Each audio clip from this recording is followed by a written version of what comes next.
رواہ مسلم۔ تمام قسم کی تعریفات اللہ وحدہ لا شریک خالق کائنات مالک ارض و سما کے لیے زیبا و صلوات ہیں کہ وہ ہم سب کا خالق ہے، مالک ہے، تنہا پالنہار ہے۔ بعد اس کے درود و سلام و بالعموم تمام انبیاء پر، بالخصوص آخری نبی محمد عربی صلی اللہ علیہ وسلم پر۔ حاضرین جمعہ، آج 30 جمادی الثانی، کل یکم رجب، ماہ رجب شروع ہو جائے گا۔ اسی کے تعلق سے چند باتیں آپ تک پہنچاؤں۔ رجب کا مہینہ، اس کی کیا اہمیت ہے، یا کوئی فضیلت ہے، یا کوئی ممانعات ہے، یا اس کے اندر کوئی خوبی ہے یا خرابی ہے۔ قرآن کریم کی آیت کریمہ بارہا خطبے میں پڑھی جاتی ہے۔ اللہ رب العالمین نے فرمایا ان عدت الشہور، کہ اللہ رب العالمین کے یہاں مہینوں کی تعداد 12 ہے۔ سال کے 12 مہینہ ہوتے ہیں۔ عند اللہ 12 شہرا فی کتاب اللہ، یہ اللہ کی کتاب میں موجود ہے۔ یوم خلق السماوات والارض، یہ اس دن سے ہے جب سے اللہ رب العالمین نے زمین و آسمان کو بنایا، یعنی لوح محفوظ کے اندر اس چیز کو لکھ دیا گیا ہے کہ مہینوں کی تعداد 12 ہی رہے۔ منہا اربعۃ حرم، ان میں سے 4 مہینے حرمت والے ہیں۔ فرمایا ذالک الدین القیم، یہ قائم رہنے والا دین ہے، یہ سیدھا دین ہے۔ فلا تظلموا فیہن انفسکم، 4 مہینوں کے بارے میں فرمایا کہ تم ان مہینوں میں اپنے اوپر ظلم نہ کرو۔ دیکھیے اس آیت کریمہ کی تشریح صحیح بخاری کی ایک حدیث مبارکہ کرتی ہے کہ 4 مہینے حرمت والے ہیں، ان میں سے ایک رجب کا مہینہ ہے۔ ورجب المضر الذی بین جمادی و شعبان، یہ حرمت والے مہینے ہیں۔ ان کا مطلب کیا ہے؟ اپنی جانوں پر ظلم نہ کرو۔ زمانہ جاہلیت میں اور پہلے سے اور ابھی تک کچھ مواقع، کچھ اوقات ہوا کرتے تھے کہ لوگ ان میں برائیاں ختم کر دیں یا اچھائی کو پسند کریں۔ جیسے آج ہمارے سماج میں ہوتا ہے کہ رمضان میں تو پورے نمازی، 11 مہینے نماز کے بارے میں پتہ نہیں۔ تو یہ چیز زمانہ جاہلیت میں پائی جاتی تھی، وہ ان 4 مہینوں کا ادب کیا کرتے تھے۔ اللہ رب العالمین نے بھی اس ادب کو برقرار رکھا اور کہا کہ امت مسلمہ تم ان 4 مہینوں کے اندر نہ تو لڑائی جھگڑا کرو گے، نہ ظلم و فساد کرو گے، اور نہ ہی تم اپنے اوپر اور کسی طریقے سے ظلم کرو گے۔ یعنی دنیا کی تمام برائیاں مہینہ 12 مہینوں میں سب میں اللہ رب العالمین نے روکا ہے کہ تم دنیا کی برائیوں میں ملوث نہ ہو جاؤ، لیکن خصوصی طور پر اللہ رب العالمین نے فرمایا کہ ان 4 مہینوں میں تم خاص طریقے سے بچ جاؤ۔ مثلا مثال اس طریقے سے لے لیجیے، رمضان کے مہینے میں یہی نماز ہم پڑھیں گے ظہر کی تو اللہ رب العالمین ثواب زیادہ دیتا ہے، یہی نماز پڑھیں گے جمعہ کی تو اللہ رب العالمین ان مہینوں کے مقابل زیادہ ثواب دیتا ہے۔ اس کی وجہ بتائیے کہ وہ اللہ رب العالمین نے خاص کر دیا ہے۔ اور اسی طریقے سے آج ہم برائی کر دیں اس کا گناہ لکھا جائے گا، لیکن رمضان کے مہینے میں خصوصی طور پر ہم اس کا جو ہے ترجیح دیں، اس کو کریں تو اللہ رب العالمین اس کا گناہ بھی زیادہ لکھتا ہے۔ اسی طریقے سے فرمایا تم برائیوں سے تو رکو گے، برائیوں سے تو تم کو رکنا ہی ہے، لیکن ان مہینوں میں خاص طور سے خاص طریقے سے رکنا ہے۔ یعنی اللہ رب العالمین کے یہاں یہ مہینے حرمت والے ہیں، عزت والے ہیں، ادب والے ہیں، تم کو ادب کا لحاظ رکھنا ہے پوری طریقے سے، سب طریقے سے۔ نہ تو لڑائی جھگڑا کرنا ہے، نہ گالی گلوچ کرنا ہے، نہ ایک دوسرے پر اور ساری برائیاں، لعن و طعن مثلا جو برائیاں ہمارے سماج میں ہیں، بچ کے رہنا ہے۔ اور اس مہینے کی صرف یہی چیز قرآن اور حدیث میں ملتی ہے۔ جب ہم قرآن کا مطالعہ کریں، قرآن کو پڑھیں اور حدیث کو پڑھیں، تو تو یہی معلوم ہوتا ہے کہ ہم کو اس کی حرمت کو پہچاننا چاہیے، اس کا ادب کرنا چاہیے، لحاظ رکھنا چاہیے۔ اس کے علاوہ بہت ساری چیزیں جو ہمارے سماج میں اس مہینے کو لے کر کے پیدا ہوئی ہیں یا جو ابھی تک پروان چڑھ رہی ہیں اور شروع ہوتے ہوتے بہت بلندی تک پہنچ گئی ہیں، ان کی بلندیاں رک نہیں رہی بلکہ اور بلند ہوتی چلی جا رہی ہیں، ایسی چیزوں کا اس مہینے میں قرآن و حدیث سے کوئی ثبوت نہیں ہے۔ دیکھیے، پہلے میں آپ کے سامنے ایک چیز رکھوں کہ اللہ کے نبی صلی اللہ علیہ وسلم نے جو چیز ہم تک پہنچائی اس کا کرنا ہمارے لیے ضروری ہے۔ اگر ہم راہ نجات چاہتے ہیں، اگر ہم جنت میں آخرت میں جنت چاہتے ہیں، ہم ظہر کی نماز پڑھتے ہیں اور ریگولر پڑھتے رہیں، کنٹینیو پڑھتے رہیں۔ اللہ کے نبی نے بتایا 4 رکعت فرض ہے، 4 پڑھیں گے۔ اب اسی کو ثواب سمجھ کر کے اگر ہم آج کر لیں اور یہ سمجھ لیں کیوں نہ زیادہ کر لوں، تو کیا ہماری نماز ظہر کی ہوگی؟ ہرگز نہیں ہوگی۔ یہی مثال ہے پوری دین کی۔ پورے دین کو پڑھیے، جتنی چیز نبی نے بتلائی اتنا ہی کرنا، اس سے آگے اگر ہم کریں گے تو یقیناً ہم گمراہی کے راستے پر پہنچ جائیں گے۔ تو جو چیز اللہ کے نبی سے ملی وہ دین، اس کے علاوہ اما عائشہ صدیقہ رضی اللہ تعالی عنہ راویہ حدیث وہ بیان کرتی ہیں کہ اگر کوئی بھی شخص ایسا کام کرے، ایسا عمل کرے جس کا تعلق ہمارے دین سے نہیں ہے تو وہ مردود ہے، یعنی وہ عمل رد کر دیا گیا ہے، اس کی دین میں کوئی حیثیت نہیں ہے، دین میں کوئی مقام نہیں ہے۔ اور نبی کریم صلی اللہ علیہ وسلم جب خطبہ دیا کرتے تھے، ہر خطبے میں یہ پڑھا کرتے تھے اما بعد فإن خیر الحدیث کتاب اللہ۔ حمد و ثنا کے بعد اگر سب سے بہترین کوئی بات ہے، اگر سب سے بہترین کوئی کتاب ہے تو وہ اللہ کی کتاب ہے، اور یہ چیز صحیح ہے۔ اس کے علاوہ دنیا کی کوئی بہترین کتاب ہے ہی نہیں۔ وہ الگ چیز ہے کہ ہماری بدقسمتی ہے، ہم قرآن کو ترجیح نہیں دیتے، وہ ہماری نااہلی ہے کہ ہم اس کو سمجھتے نہیں ہیں۔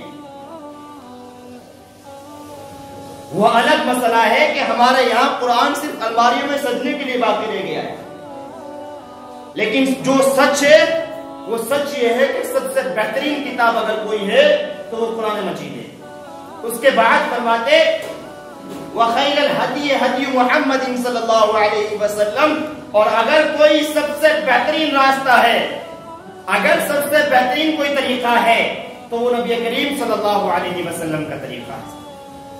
سب سے بہترین بات اللہ کی بات، سب سے بہترین طریقہ نبی کریم صلی اللہ علیہ وسلم کا طریقہ۔ وَشَرَّ الْأُمُورِ مُحْدَثَاتُهَا، اور سب سے بیکار چیز وہ ہے جو دین میں نئی ایجاد کر دی جائے، اور وَكُلُّ مُحْدَثَةٍ بِدْعَةٍ، اور ہر نئی چیز جو دین میں ایجاد کی جا رہی ہے، جو شخص دین سمجھ کر کے کر رہا ہے وہ بدعت ہے۔ وَكُلُّ بِدْعَةٍ ضَلَالَةٍ، اور تمام بدعتیں گمراہی ہیں۔ وَكُلُّ ضَلَالَةٍ فِي النَّارِ، اور تمام گمراہیاں جہنم تک لے جانے والی ہیں، تمام گمراہیوں سے انسان جہنم میں جاتا ہے۔ نبی کریم صلی اللہ علیہ وسلم کو سورج کا لقب دیا گیا تھا، سراج منیرہ کہا گیا تھا۔ کیونکہ نبی کریم صلی اللہ علیہ وسلم کے مبعوث کیے جانے کا مقصد ایک یہ بھی تھا کہ آپ لوگوں کو گمراہی سے نکال کر نور کی طرف لے کر کے آ جائیں، یعنی جو لوگ گمراہی میں پڑے ہوئے ہیں، جن کو دین کے بارے میں کچھ پتا نہیں ہے، ان کو دین کی طرف لے کر کے آ جائیں، ان کو صحیح راستہ دکھلا دیں۔ ایک سورج ہے جو انسان کو یہ دھوپ پہنچا رہا ہے، سراج کہا گیا ہے، کیونکہ یہ دنیا کی تاریکی کو ختم کر دیتا ہے. رات کی جو تاریکی ہوتی ہے، رات کا جو اندھیرا ہوتا ہے، اس سورج کے آنے کے بعد ختم ہو جاتا ہے. سراج کہا گیا ہے، سراج وہاجہ کہا گیا ہے. اللہ کے نبی صلی اللہ علیہ وسلم کو سراج منیرہ کہا گیا ہے کہ آپ لوگوں کے اندر جو تاریکی بھری ہوئی ہے، لوگوں کے اندر جو گمراہی بھری ہوئی ہے، لوگ جو غلط راستوں میں پڑے ہوئے ہیں، ان کو نکال کر کسی راستے کی طرف لے کر جائیں. تو ہر بدعت گمراہی ہے، اور بدعت کہا جاتا ہے اس چیز کو انسان کر رہا ہے، کوئی بھی کام ہو، کوئی بھی کام کر رہا ہو، اور اس کو وہ ثواب سمجھتا ہے، ثواب سمجھتا ہے، اور اس کا تعلق نبی کریم صلی اللہ علیہ وسلم سے نہ ہو. اگر ہم کھانا کھانا چاہیں، پیٹ کی ضرورت ہے، کھائیں گے، ثواب کا کوئی تعلق نہیں ہے. اگر آپ نماز پڑھنا چاہیں تو یقیناً آپ کو جنت چاہیے، اس لیے نماز پڑھیں گے. جنت تک پہنچنے کے لیے اگر آپ کو کوئی راستہ دیکھنا ہے، کوئی طریقہ دیکھنا ہے، تو نبی کریم صلی اللہ علیہ وسلم کا طریقہ دیکھنا ہے. اگر آپ کی نمازیں، ہماری نمازیں نبی کریم صلی اللہ علیہ وسلم کے طریقے سے الگ ہیں، تو یقیناً یہ نمازیں ہمارے منہ پر مار دی جائیں گی، اور انہی نمازوں کے ذریعے سے ہم جہنم تک پہنچ جائیں گے. کیونکہ یہ فارمیلٹی پوری کرنی رہی ہے. ہم تو تحقیق کہا کی ہم نے کہ ہم نماز کو صحیح اور غلط کی تمیز کر سکیں، اور جس سنت ہے یہ کرو تو کرو، نہ تو کوئی حرج کی بات نہیں. بہرکیف مسئلہ ہے رجت کا. جو چیز دین کے نام پر کی جائے اور اس کا دین سے تعلق نہ ہو، وہ بدعت ہے، اور ہر بدعت گمراہی ہے، اور ہر گمراہی جہنم میں لے جانے والی چیز ہے. اب آئیے اس مہینے کی بدعتیں کیا ہیں. حدیث بیان کی جاتی ہے کہ ماہ رجب کی پہلی جمعرات میں اگر کوئی روزہ رکھے اور مغرب کے بعد جمعے کی جو رات آتی ہے، جمعرات کی جو شام ہوتی ہے، اس میں مغرب اور عشاء کے درمیان 12 رکعت نماز پڑھے، اور اس کے بعد نبی کریم صلی اللہ علیہ وسلم کے اوپر 70 مرتبہ درود بھیجے، اس کو نام دیا جاتا ہے صلاۃ الرغائب. صلاۃ الرغائب ماہ رجب کی جمعرات جو پہلی آئے اس میں پڑھی جاتی ہے. اور افضلیت، اس کی فضیلت، اس کا مقام کیا کہنا. آپ 12 رکعت پڑھ لیجئے، جہنم تو حرام ہو گئی پوری طریقے سے. آپ شرک کریں یا زنا کریں یا شرابی ہوں، کسی چیز کا کوئی تعلق نہیں. آپ نے صرف زندگی میں 12 رکعت پڑھنی ہے. 12 مہینہ کی پوری نمازوں کو ختم کر دو، ترک کر دو، چھوڑ دو. جہاں نبی کریم صلی اللہ علیہ وسلم کی حدیث مبارکہ یہ فتویٰ لگا رہی ہے کہ اگر ایک آدمی ایک نماز کو جان بوجھ کر چھوڑتا ہے تو وہ کفر تک پہنچ جاتا ہے. نبی کریم صلی اللہ علیہ وسلم فرماتے ہیں کہ بندہ مومن اور کفر کے درمیان نماز ایک آڑ ہے، اور جو شخص نمازی نہیں اس کے بارے میں کیا کہنا کہ وہ جنتی بھی ہے یا نہیں. ساری چیزیں سامنے ہیں، اور اللہ رب العالمین نے قریب 70 مرتبہ قرآن مجید میں اس کا ذکر کیا ہے، اور حکم دیا ہے کہ نماز پڑھتے رہو. اس کے بعد انسان کو کوئی فکر نہ ہوئی، فتویٰ نکل رہا ہے جناب صرف 12 رکعت پڑھنی ہے زندگی میں ایک بار. دیکھیے محدثین کی روح سے اس چیز کو دیکھیے، محدثین کی آنکھوں سے اس حدیث کو دیکھیے، ان کے نظریے سے اس حدیث کو دیکھیے کہ اس حدیث کا تعلق کہاں سے کہاں تک ہے. ابن زوجی رحمت اللہ علیہ، امام نووی رحمت اللہ علیہ، بڑے بڑے محدث یہ لکھ رہے ہیں کہ اس حدیث کا کوئی بھی تعلق نبی کریم صلی اللہ علیہ وسلم سے نہیں، بلکہ لکھتے ہیں کہ یہ حدیث ان حدیثوں میں سے ہیں جن کو اپنے پاس سے گھڑا گیا. اس حدیث کے راوی ایسے ہیں کہ گویا دنیا میں پیدا بھی ہوئے ہیں یا نہیں پتہ نہیں. حدیث بیان کرے ایسا آدمی جس کا دنیا میں پیدا کرنے کا پیدا ہونے کا ہی پتہ نہیں، اور اس کی حدیث کو لوگ عمل میں لے کر کے آ جائیں۔ بلکہ اس کے اپوزٹ آپ دیکھیں، امام بخاری رحمۃ اللہ علیہ، امام بخاری رحمۃ اللہ علیہ نے کتنی حدیثیں لوگوں سے لی، کتنی حدیثیں لوگوں سے سنی، اس کے باوجود کتنی حدیثوں کو لیا۔ اگر آدمی کے بارے میں تھوڑا یہ معلوم ہو جاتا کہ اس کی زبان وہاں پھسل گئی تھی، حدیث نہیں لیتے تھے۔ جھوٹا ہونا نہیں، غلط ہونا نہیں، ایک چھوٹی سی چیز اگر کسی آدمی کے بارے میں مل گئی کہ جاؤ تمہاری حدیث کو کوئی اور لے گا، بخاری کے اندر جگہ نہیں ہے۔ اور یہاں انسانوں کے بارے میں یہ پتہ نہیں کہ وہ دنیا میں آئے تھے یا نہیں، ان کی حدیثوں پر مسلمان عمل کر رہے ہیں۔ میں کہوں گا اس حدیث کو صحیح سے پڑھنے کی ضرورت ہے، اس حدیث کا مطالعہ کرنے کی ضرورت ہے، اس حدیث پر نظر دوڑانے کی ضرورت ہے۔ اس کے بعد فیصلہ کیجئے کہ نماز صلاۃ الرغائب ہے بھی یا نہیں۔ اس کے بعد دوسری چیز آتی ہے رجب کے روزے رکھنا، اور فضیلت بیان کی جاتی ہے۔ جس نے ایک روزہ رکھا، اللہ رب العالمین 1 سال کے گناہ ختم کر دیتا ہے، 1 سال کے گناہ معاف کر دیتا ہے۔ 2 سال کے رکھے گا، 2 سال کے گناہ معاف ہوں گے۔ 3 سال کے اگر کسی نے روزے رکھے تو 3 سال کے گناہ معاف ہوں گے۔ اگر 7 دن کے کسی نے روزے رکھے تو اللہ رب العالمین جہنم کو حرام کر دیتا ہے۔ اور اگر کوئی 15 دن کے روزہ، 8 دن کے روزے رکھ لے تو اس کے لیے جنت کے 8 دروازے کھول دیے جاتے ہیں۔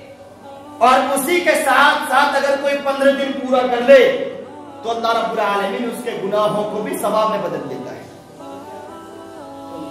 کتنا بڑا وجود ہے۔ نبی کریم صلی اللہ علیہ وسلم نے تعلیم دی، انسان روزہ رکھے، نفلی روزہ رکھے اور ہمیشہ رکھے۔ روزہ رکھنا کوئی غلط بات نہیں ہے، لیکن یہ کہ نبی کریم صلی اللہ علیہ وسلم سے اس کے علاوہ الگ طریقے سے غلو کیا جائے، یہاں یہ مسئلہ آتا ہے۔ روزے رکھنا غلط نہیں ہے، لیکن غلو کرنا، شریعت پہ لا کر ڈالنا، شریعت کو اپنی بات کی دکان بنانا، شریعت کو اپنا کھلواڑ بنا لینا، یہ غلو ہے، یہ غلط ہے۔ اور اللہ کے نبی کی تعلیم رہی ہے کہ تم روزے رکھو، روزے رکھتے رہو گے اللہ رب العالمین درجات کو بلند کرتا رہے گا، تم گناہوں سے بچتے رہو گے۔ بلکہ جو روزے فرض ہیں، جن کو انسان کسی بھی حالت میں نہیں چھوڑ سکتا، ان کے بارے میں آپ حدیث پڑھیے، ان کا مطالعہ کیجئے، ان کو دیکھیے کہ ان کا ثواب کیا ہے۔ ان کا ثواب جب زیادہ ہو رہا تھا، اللہ رب العالمین کے یہاں ان کا مقام جب زیادہ ہے، تو نبی کریم صلی اللہ علیہ وسلم نے کیا فرمایا؟ ایک بندے کو پیش کیا جائے گا، نمازی تھا، کہا جائے گا ثواب دے دو۔ زکات ادا کی تھی، کہا جائے گا ثواب دے دو۔ حج کیا تھا، کہا جائے گا ثواب دے دو۔ عمرہ کیا تھا، کہا جائے گا ثواب دے دو۔ کہا اللہ اس نے روزے رکھے تھے، کہا بندے کا اور میرا تعلق ہے، میں جتنا دوں گا، زیادہ افضلیت ہے، مقام بڑا ہے، میں دوں گا۔ اور یہاں فتوے لگائے جاتے ہیں کہ جہنم حرام کر دی گئی ہے جناب، اب چاہے تو پوری زندگی تم شراب پی رہے ہو، یا اس سے بڑا گناہ آپ شرک کر رہے ہو، آپ کا شرک بھی توحید بن چکا ہے۔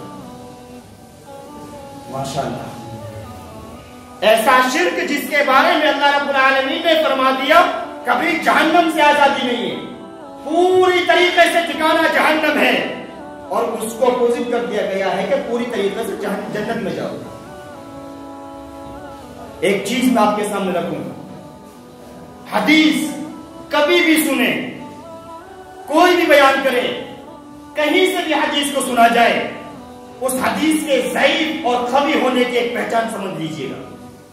جس حدیث میں غلو کیا جا رہا ہے، یعنی جس حدیث کی افضلیت کو بڑا کیا جا رہا ہے، جس کا مقام بلند بتایا جا رہا ہے، اور کچھ زیادہ ہی بلند ہو رہا ہے، آپ اندازہ لگا لیجئے گا کہ یہ حدیث پوری طریقے سے فٹ کی گئی ہے، پوری طریقے سے بنایا گیا ہے۔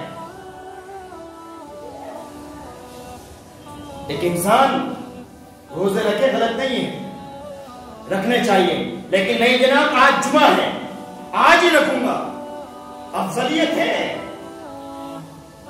نماز جمعہ پڑھو، اللہ رب العالمین نے ثواب لکھا ہے، لیکن جمعے کے دن روزہ کہاں سے آ گیا؟ اور میں کہوں کہ آج کے مولوی یا آج کے بڑے بڑے لوگ یا آج کے وہ لوگ جن کی حکومت چل رہی ہے، جو اپنے طریقے سے اپنے مولویوں کو بٹھا کر کے کسی بھی طریقے کا فتویٰ دلوا دے یا کسی مولوی سے کچھ بھی کہلوا دے، ایسے لوگوں کا دین سے قطعاً کوئی تعلق نہیں ہے۔ وہ ہمارا نظریہ ہے، ہم ان کو بڑے لوگ سمجھتے ہیں، وہ ہماری آنکھوں کے اوپر پردہ پڑا ہوا ہے، ہم ان کو اتنی عزت دیتے ہیں جتنی ان کو ذلت دینی چاہیے۔ دیکھیے ایک چیز، جمعرات کے بعد جمعرات میں مغرب کی نماز کے بعد نماز کہیں سے کہیں تک ثابت نہیں ہے، اور یہ ہم مرد نہیں کرتے، اکثر طریقے سے ہمارے گھر کی عورتیں کرتی ہیں، کیونکہ عورتیں جتنی بہکتی ہے نا اتنی زیادہ وہ بن بھی جاتی ہیں، اللہ علیہ ان کے اندر یہ زیادہ چیز ہوتی ہے کہ نہیں جی بڑا مسئلہ بڑا ثواب ہے، حاصل کرنا ہی ہے، اور عورتیں ہی اس چیز پر زیادہ توجہ دیتی ہیں۔ ضرورت اس چیز کی ہے کہ اپنی عورتوں تک اس چیز کو پہنچایا جائے۔ دوسری چیز رجب کے روزے خصوصی طریقے سے اس طریقے سے رکھنا کہ نہیں ایک نہیں دو نہیں 7 نہیں 15 ہی رکھنے ہیں، یہ پوری طریقے سے بدعت میں آ جائے گا۔ اور بدعت میں نے پہلے بتلا دیا ہے آپ کے لیے، بدعت وہ ہے جو جہنم میں لے جانے والی چیز ہے۔ آپ روزے رکھیے، کبھی رکھیے، کوئی حرج کی بات نہیں ہے، لیکن اگر اس طریقے سے رکھیں گے تو اپنا ٹھکانہ جہنم بنا دیں۔ اس کے بعد ایک چیز بیان کی جاتی ہے 27ویں کی عبادت، اور اس کا تعلق بیان کیا جاتا ہے نبی کریم صلی اللہ علیہ وسلم کی معراج سے۔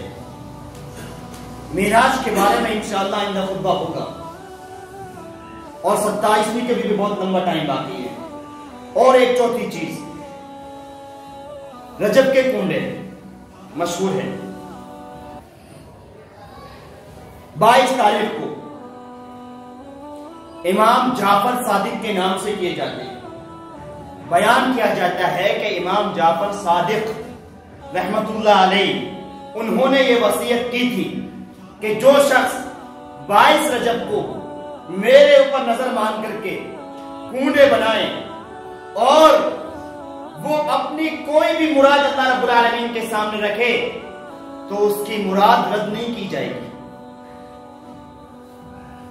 پھر سے سنیے، 22 تاریخ کو اگر کوئی میرے اوپر نظر مانتے ہوئے کنڈے بنائے اور اپنے دل میں کوئی بھی امید رکھ لے، بڑی سے بڑی چھوٹی سے چھوٹی، تو وہ رد نہیں کی جاتی۔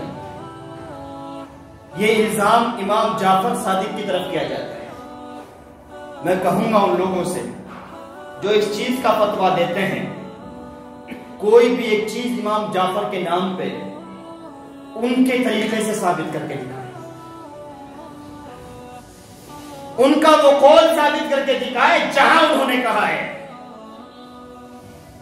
اور امام جعفر جیسی شخصیت اس چیز کو جاننے کے بعد کہ غیر اللہ کے لیے نظر ماننا شرک ہے، ہرگز نہیں کہہ سکتے۔ آپ پڑھیے، مطالعہ کیجئے، کہیں سے کہیں تک نہیں پڑھیں گے کہ وہ اس چیز کو نہیں جانتے تھے کہ غیر اللہ کے لیے نظر ماننا شرک ہے۔ وہ اپنی نظر کی کیسے تعلیم دے سکتے ہیں؟ اور نظر ماننا بھی ایک عبادت ہے، نظر ماننا بھی ایک عبادت ہے، اور عبادت صرف اللہ کے لیے کی جاتی ہے۔ نماز پڑھنی ہے، نماز عبادت ہے، اور نماز صرف اللہ کے لیے پڑھی جائے گی۔ اسی طریقے سے نظر بھی صرف اللہ کے لیے مانی جائے گی۔ بیان کیا جاتا ہے کہ انہوں نے کہا انسان جب پورے 12 مہینے چکن مٹن بکرے اور سب توڑ رہا ہے، اس کے بعد ایک دن تو خاص کرنا ہی ہے جناب، کچھ میٹھا بھی کھانا ہے۔ وہ ہماری بدقسمتی ہے کہ ہم ان چیزوں کو بڑی آسانی کے ساتھ جی میں نے کرا تو نہیں ہے، کھا لوں تو کیا اچھی بات ہے، میٹھا ہی تو ہے۔ میں یہ کہوں صرف اتنا کہ اس چیز کا کسی بھی طریقے سے کوئی بھی تعلق امام جعفر صادق سے نہیں ہے، بلکہ اس چیز کی جب ہسٹری پڑھیں، اس چیز کو جب کچھ پچھلی دنوں کی طرف لے کر کے جائیں تو غالباً حضرت معاویہ رضی اللہ تعالی عنہ، حضرت معاویہ رضی اللہ تعالی عنہ جو دین کے بہت بڑے بہادر رہے ہیں، ان کا غالباً اس دن شہادت نامہ ضرور ملتا ہے کہ وہ 22 رجب کو شہید ہوئے ہیں، اور ان کے دشمنوں نے یہ چیز کرنا شروع کری تھی کہ ان کی خوشی میں ہم یہ کام کریں گے، اور پہنچتے پہنچتے یہاں تک بات پہنچی کہ امام جعفر صادق نے یہ وصیت رکھی۔ اس کی سچائی ایک خلیفہ مومن، ایک بہادر مومن، ایک صحابی رسول صلی اللہ علیہ وسلم کی شہادت سے ملتی ہے۔ ان کے خوشی میں دشمن خوشی منائے، ان کے انتقال میں دشمن خوشی منائے، اور اسی چیز کو مسلمان بڑی عزت سے کیا جی جنت تو نہیں ضروری ہے، ضرورت اس چیز کی ہے۔ اس مہینے میں اگر کوئی بھی چیز کرنی اور نہ کرنی ہے، وہ صرف یہی ہے کہ انسان پوری طریقے سے ظلم و فساد سے، لڑائی جھگڑے سے، برائیوں سے بچے۔ اس کے علاوہ کوئی بھی چیز دین کے تعلق سے نبی کریم صلی اللہ علیہ وسلم سے ثابت ہرگز نہیں ہے۔ پوری طریقے سے اس چیز کی ضرورت ہے، اگر ہم نہیں کرتے ہیں تو اس چیز کو دوسروں تک پہنچائیں کہ جناب اگر یہ ہمارے گھر میں ہو رہی ہے، ثواب سمجھ رہے ہیں، اس کا تعلق اللہ کے نبی سے ہے یا نہیں، صحابہ سے ہے یا نہیں۔ صحابہ اکرام جو دین کے ایسے دائی بنے کہ انہوں نے اپنی جان کو دیا، انہوں نے کچھ کیا ہے کہ نہیں؟ اگر کیا ہے تو میں بھی کرتا ہوں، آپ کیوں کرتے ہیں مجھے بھی بتلائیے۔ نہیں تو جناب یہ وہ چیز ہوگی کہ ہم اپنی حق چیز کو اپنے تک رکھتے ہیں، ضرورت ہے کہ دوسروں تک پہنچائے۔ اللہ رب العالمین عمل کرنے کی توفیق نصیب فرمائے۔ الہی جتنی بدعتیں ہمارے درگاہ ہیں ان کو ختم فرما دے، اور پوری طریقے سے سنت پر عمل کرنے کی توفیق نصیب فرمائے۔ الہ العالمین جتنی زندگی ہے پوری نبی کریم صلی اللہ علیہ وسلم کے طریقے پر چلنے کی اور بسر کرنے کی توفیق نصیب فرما، مرنے کے بعد جنت الفردوس میں اعلیٰ مقام نصیب فرمائیے۔ آمین۔ وآخر دعوانا ان الحمد للہ رب العالمین۔ والسلام علیکم ورحمۃ اللہ وبرکاتہ۔